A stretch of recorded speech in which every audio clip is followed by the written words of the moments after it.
Changes on the UWEC campus are coming after recent racist attacks on students. Our top story today, a task force presented UW-Eau Claire officials with formal recommendations on how to continue discouraging racism at the university. You'll remember one of these incidents happened in November. This photograph was posted to Snapchat. We did know it was posted by 5 football players who as of now are still enrolled in the school. Officials told us they did face disciplinary action, but wouldn't tell us what it was. Our own McKenna Alexander breaks down the university's plans and explains why some students say it's still not enough.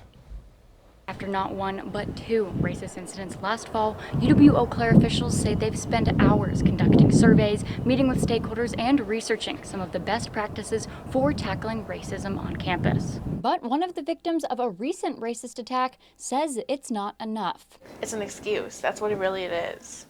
And this university a lot of times is just covering for themselves. As we've reported, Katie Langer is a student at UW-Eau Claire who in September found a racist message outside her dorm.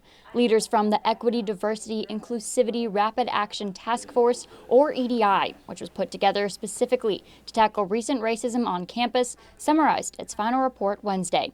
Among the suggested implementations, redesign the EDI webpage to help victims report easier, develop a restorative justice program, and expand EDI training for students, faculty, and staff.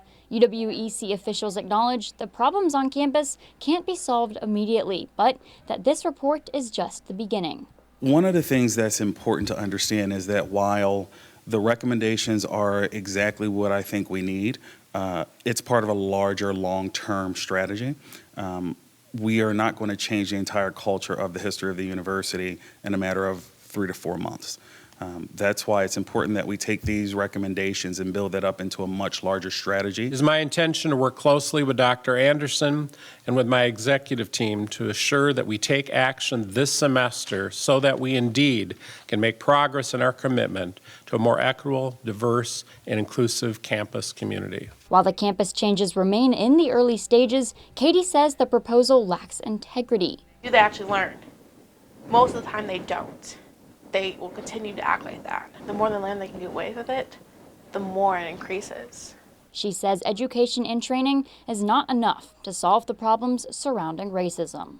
The task force adds that it prioritized what can be implemented by the end of the semester. Reporting for WQOW News 18, I'm McKenna Alexander.